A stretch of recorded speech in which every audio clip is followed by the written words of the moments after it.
ناظرین کرام السلام علیکم۔ جیسا کہ ہم جانتے ہیں کہ آگ کا دریا اردو ادب کا بہت ہی اہم ناول ہے اور یہ کافی مقبول بھی ہے اور مشہور بھی ہے، لیکن یہ اتنا ضخیم ناول ہے اور اتنا پیچیدہ سا ناول ہے کہ کوئی بھی اس کو آسانی سے سمجھ نہیں پاتا۔ بہت کم لوگ ایسے ہوں گے جس ناول کو پڑھنے کے بعد آسانی سے تہ تک پہنچ چکے ہوں گے، اور تقریباً یہ 1000 کے قریب اس کے صفحات ہیں، اور اس میں کسی ایک بندے کی کہانی نہیں ہے، یا یہ ہم کہہ سکتے ہیں کہ چند بندوں کی کہانی نہیں ہے، بلکہ اس میں پوری نسلوں کی کہانی بیان ہوئی ہے۔ اور اسی لیے جب اس کا خلاصہ بیان کیا جاتا ہے یا اس بارے میں دوسروں کو بتانے کی کوشش کی جاتی ہے تو کافی انسان کو الجھن کا سامنا کرنا پڑتا ہے۔ اس ناول کو میں نے دوسری مرتبہ پڑھا ہے، اور اس پہ میں نے اس کو وائس اوور کیا ہے یوٹیوب کے لیے، تو کافی حد تک میں کچھ چیزوں کو اس میں سمجھنے کی کوشش کی، جاننے کی کوشش کی، تو میں نے سوچا کہ جو میرے سامعین ہیں اور ناظرین ہیں، میں وہ معلومات ان کے ساتھ شیئر کروں، اور میں کوشش کروں کہ ایک مختصر سا اس ناول کا جائزہ پیش کروں، تاکہ جو ادب کے طالب علم ہیں یا اس ناول کو سمجھنا چاہتے ہیں ان کے لیے کچھ نہ کچھ آسانی میں پیدا کروں، اور اسی مقصد کو سامنے رکھ کر یہ ویڈیو میں بنا رہا ہوں۔ آگ کا دریا، جیسا کہ ہم جانتے ہیں، اصل میں یہ کوئی آگ کا دریا نہیں ہے، اصل میں یہ وقت کی طرف اشارہ ہے۔ جس طرح وقت ہے ایک سمندر کی طرح ہے، ایک آگ کے ایک دریا کی طرح ہے جو ہر چیز کو جلا کے بھسم کر دیتی ہے، ہر چیز کو یہ فنا کر دیتا ہے۔ تو اس کا آغاز ہوتا ہے اس ناول کا اس زمانے سے، قدیم ہندوستان سے، جب ہندوستان میں جو قومیں آباد تھی وہ پرسکون طریقے سے زندگی گزار رہی تھی۔ یہ وہ زمانہ ہے جب انگریزوں کا نام و نشان بھی نہیں تھا، اور ہندوستان ایک الگ تھلگ خطے کے لحاظ سے قائم تھا، اور ظاہر ہے اس زمانے میں بھی یہاں پہ ہندوؤں کی اکثریت تھی۔ اور یہ بات آپ یاد رکھیں کہ ہندوستان قدیم زمانے سے انسانیت کی ذات کو سمجھنے کے لحاظ سے اور خود کو جاننے اور سمجھنے کے لحاظ سے یہ خطہ مشہور ہے۔ تو یہاں کے جو لوگ ہیں ہندوستان کے، انہوں نے ہمیشہ جستجو کی ہے، تلاش کی ہے کہ انسان کی ذات کو سمجھیں کہ ہماری زندگی کیا ہے، ہماری سانسیں کیا ہیں، اور یہ دنیا کیا ہے، اور موت کے بعد انسان کا انجام کیا ہوتا ہے۔ ان چیزوں کو سمجھنے کے لیے جو ہندوستان کے لوگ ہیں انہوں نے ہمیشہ جستجو کی ہے، اور یہ آج کی بات نہیں ہے۔ جب آج سے ہزاروں سال پہلے سکندر اعظم نے جب ہندوستان پہ حملہ کیا تھا، تو اس زمانے میں بھی کچھ ایسے شواہد ملتے ہیں کہ انہوں نے ہندوستان میں درویشوں سے انہوں نے ملاقاتیں کی تھی یا درویشوں سے ملے تھے جو زندگی کو مکمل طور پر سمجھ چکے تھے۔ جیسے کہ مختصر طور پہ ہم یہ کہہ سکتے ہیں کہ ارسطو جو سکندر اعظم کا استاد تھا، اس نے سکندر اعظم سے کہا تھا کہ آپ جب انڈیا چلے جائیں، انڈیا کو فتح کریں، تو ایک درویش کو یا فقیر کو اپنے ساتھ لے آئیں۔ تو سکندر اعظم اس زمانے میں درویش یا فقیر کے پیچھے پھر رہے تھے، تو اس کو ایک درویش نظر آیا، تو اس سے کہا، سب سے پہلی بات تو یہ ہے کہ جب وہ درویش کے سامنے آیا سکندر اعظم، اور اس نے کہا کہ میں سکندر اعظم ہوں، تو جو درویش تھا وہ بالکل نارمل رہا، اس کے دل میں، اس کے چہرے پر کوئی گھبراہٹ یا خوف کے آثار نہیں تھے۔ اور سکندر اعظم یہ دیکھ کر حیران بھی ہوئے تھے کہ جس کے سامنے میں چاہتا ہوں وہ تو بڑے بڑے بادشاہ جو ہوتے ہیں، سپہ سالار جو ہوتے ہیں، وہ خوفزدہ ہو جاتے ہیں، لیکن یہ درویش جو ہے یہ بالکل پرسکون ہے۔ اور اس نے درویش کو کہا تھا کہ آپ میرے ساتھ یونان چلے جاؤ گے، کیونکہ میرے استاد نے مجھے کہا ہے کہ میں ایک درویش کو اپنے ساتھ لے جاؤں۔ تو درویش نے انکار کر دیا، اور سکندر اعظم نے اس کو مارنے کی دھمکی دی، تلوار اس نے نیام سے نکال لی کہ اگر تم میرے ساتھ نہیں چلو گے تو میں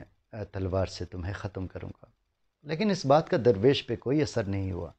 اور اس نے کہا کہ دیکھو زندگی اور موت میں کوئی فرق نہیں ہے، اور جب آپ مجھے مارو گے، میرا سر تن سے جدا کرو گے، تو جس طرح آپ میرا سر جو ہے زمین پر گرتے ہوئے دیکھو گے، اسی طرح پرسکون انداز میں بھی موت کو قبول کروں گا اور اپنے سر کو میں گرتے ہوئے دیکھوں گا۔ یہ بات عجیب سی تھی۔ یہ بیچ میں جو کہانی ہے، یہ میں نے اس لیے آپ کو یہ واقعہ آپ کو سنایا کہ ہندوستان کے لوگ اس زمانے سے جستجو کرتے رہے ہیں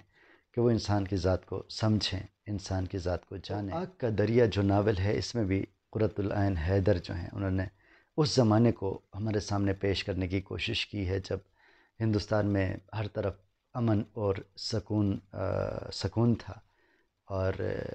لوگ جو ہے تعلیم حاصل کر رہے تھے، اور تعلیم بھی ایسی حاصل کر رہے تھے جیسے گوتم نیلمبر کا ایک کردار ہے اس میں کہ وہ مکمل رہبانیت اختیار کر کے تعلیم کے لیے انہوں نے خود کو وقف کیا ہوا تھا، اور وہ کسی مندر میں رہتا تھا، اور جب اس کو بھوک لگتی تھی تو گاؤں میں چلا جاتا تھا اور لوگوں سے کھانا مانگ کے کھایا کرتا تھا، اور اس طریقے سے زندگی گزار رہا تھا۔ مصنفہ نے یہ سمجھانے کی کوشش کی ہے کہ اس زمانے میں جو تعلیم حاصل کرتے تھے کافی کٹھن وہ زندگی گزارتے تھے، اور ان کا فلسفہ یہی تھا کہ ہم صرف اور صرف تعلیم حاصل نہ کریں بلکہ زندگی کو سمجھیں، موت کو سمجھیں، روح کو سمجھیں، جسم کو سمجھیں، اور شروع میں جو بحث مباحثے ہوتے ہیں، جو کردار اس میں ہوتے ہیں، ان کا آپس میں جو مکالمہ ہوتا ہے، اس میں بھی یہ دیکھا جا سکتا ہے کہ زندگی کے بارے میں، روح کے بارے میں، موت کے بارے میں کافی فلسفے بیان ہوئے ہیں۔ اور شروع میں جب کوئی بندہ اس کو پڑھتا ہے تو شروع والے صفحات اس حوالے سے کافی مشکل ہیں، خاص کر ان لوگوں کے لیے جن کو ہندوازم سے زیادہ تعلق نہیں ہے یا اس سے شناسائی نہیں ہے، ان کے لیے شروع میں ایسے الفاظ ہیں، ایسے جملے ہیں یا ایسی اصطلاحات ہیں جن کو سمجھنا کافی مشکل ہوتا ہے، اور کافی شخصیات کے نام ہیں جن کا تعلق ہندوازم سے ہے، قدیم مذاہب سے ہے، ان کا تذکرہ بھی ہے، ان کی کہانیاں بھی ہیں، ان کے فلسفے بھی ہیں، تو اس کو سمجھنا ذرا مشکل ہو جاتا ہے۔ تو اس دور کو بیان کرتے ہیں کہ جس طرح آج کل بھی جو رقص ہے، موسیقی ہے، یہ ہندوستانی ثقافت ہے، اور ہندوؤں کا جو مذہب ہے اس کا یہ حصہ ہے، تو اس زمانے میں بھی یہ عام تھا۔ آج سے ہزاروں سال پہلے جو ہندوستان کی ثقافت ہے اس میں بھی یہ رقص کرنا، اس میں گیت گانا، یہ ہندوستانی ثقافت کا حصہ تھا۔ تو ناول کے شروع میں اسی ثقافت کو، اسی کلچر کو ہمارے سامنے پیش کیا گیا ہے،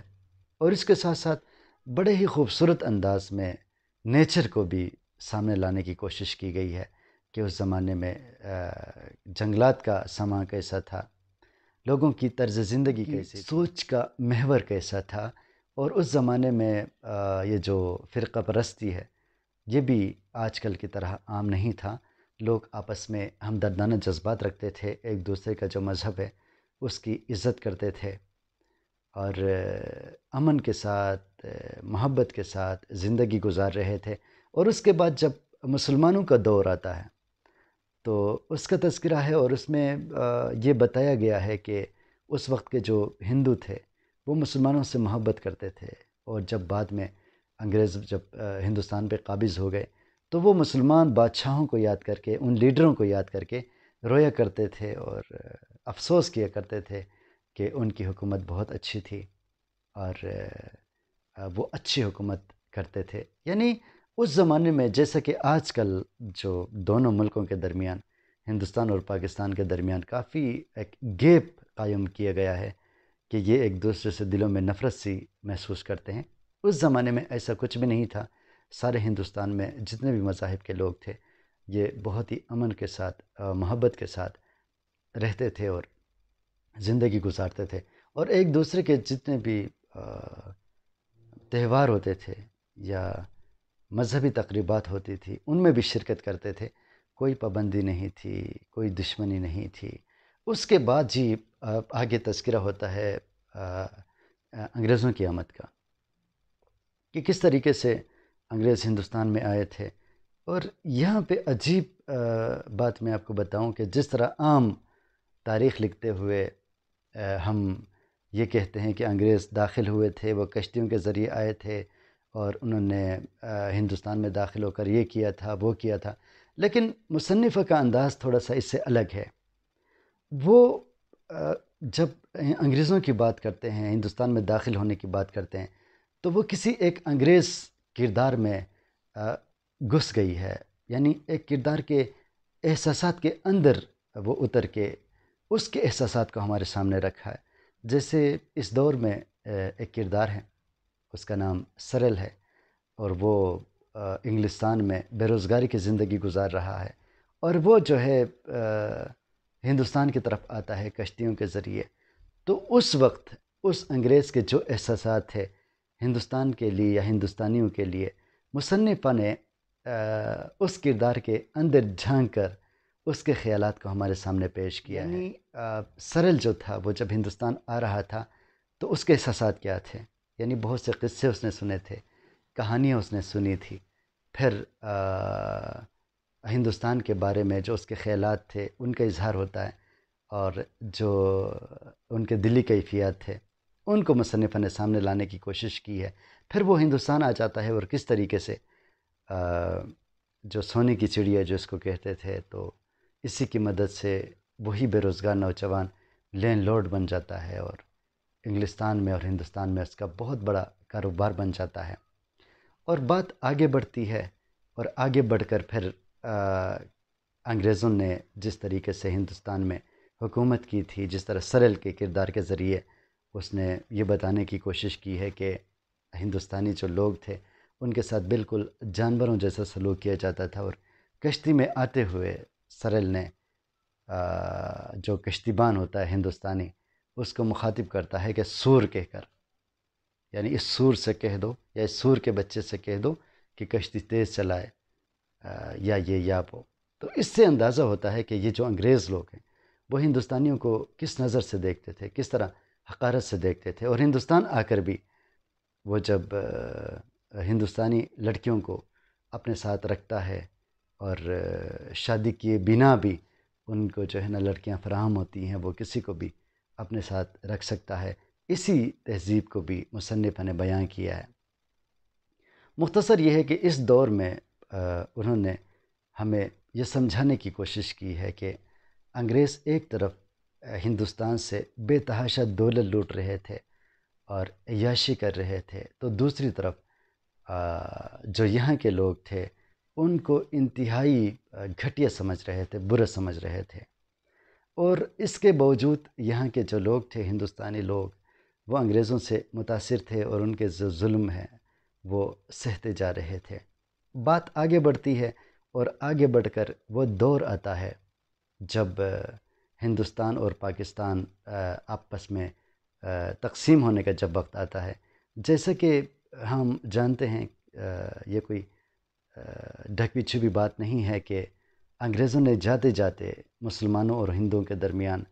ایک خلیج سا، ایک خلا سا، یعنی ایک سپیس قائم کر دیا تھا. دونوں کو مذہب کے نام پر ایک دوسرے سے لڑا دیا. اس حقیقت کو بھی مصنفہ نے بہت ہی بے دردی کے ساتھ ہمارے سامنے پیش کیا ہے. کچھ کردار ہیں جیسے گوتم کا کردار ہے، جیسے کمال کا کردار ہے، جیسے چمپا کا کردار ہے، تہمینہ کا کردار ہے. ایسے کردار، نوجوان کرداروں کے ذریعے انہوں نے جو ہندوستان اور پاکستان یا مسلمانوں اور ہندوؤں کے درمیان جو تصادم سا ہو رہا تھا، ان کے درمیان جو خلا پیدا ہو رہا تھا، اس کو ہمارے سامنے پیش کیا ہے. اور شروع میں جب وہ آپس میں بات کرتے ہیں تو بالکل عام انداز میں بات کرتے ہیں، لیکن دھیرے دھیرے وقت کے ساتھ ساتھ قائد اعظم ایک طرف ہو جاتے ہیں اور گاندھی جی دوسری طرف ہو جاتے ہیں.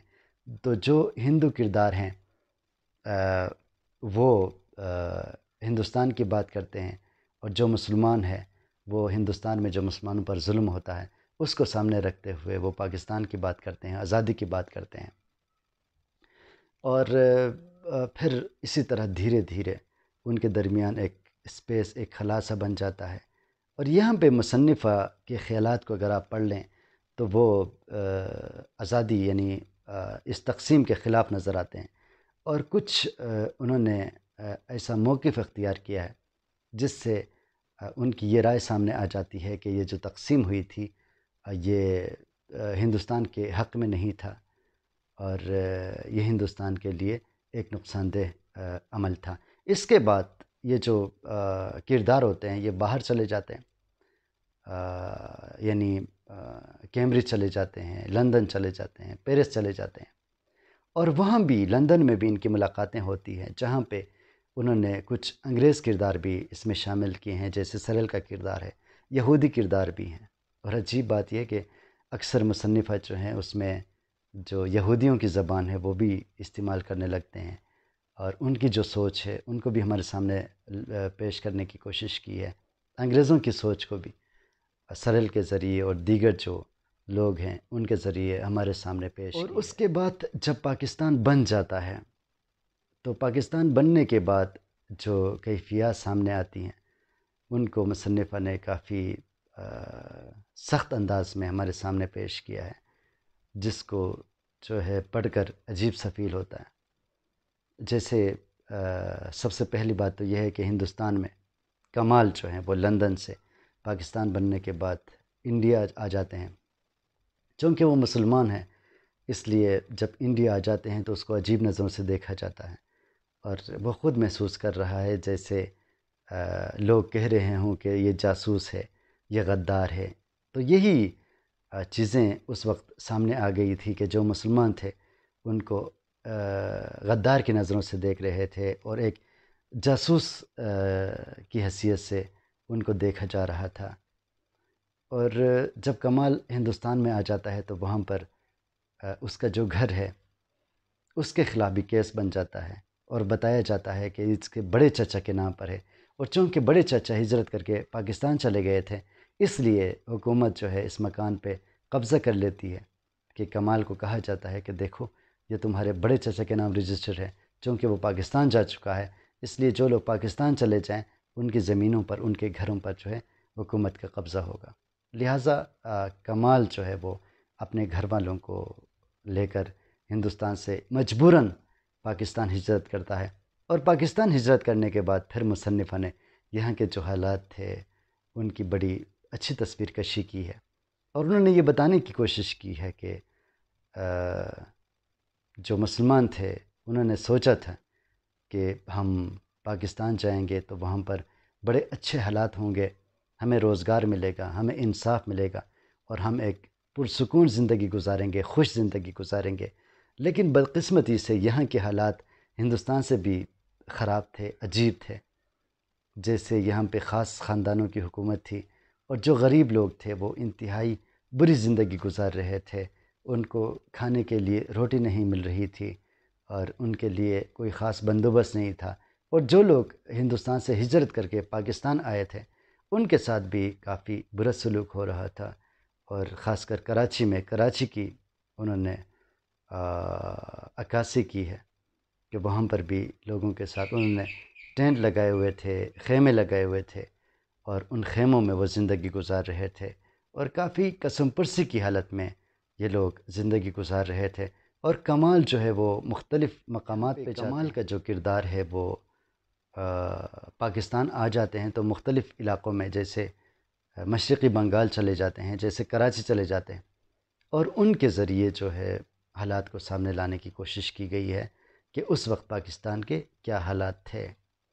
اور اسی کے ساتھ آگے بڑھ کے ناول کا اختتام بھی ہو جاتا ہے، یعنی کمال کے پاکستان آنے، یہاں پر سیٹل ہونے، اور یہاں پہ مختلف علاقوں کے دورے کرنے کے بعد جب ان حالات کو، پاکستان کے جو حالات کو ہمارے سامنے لایا جاتا ہے تو یہاں پر ناول اختتام پذیر ہو جاتا ہے۔ تو یہ تھا آگ کا دریا، اور اس کے حوالے سے جو جائزہ میں نے لیا ہے وہ آپ کے سامنے میں نے پیش کر دی۔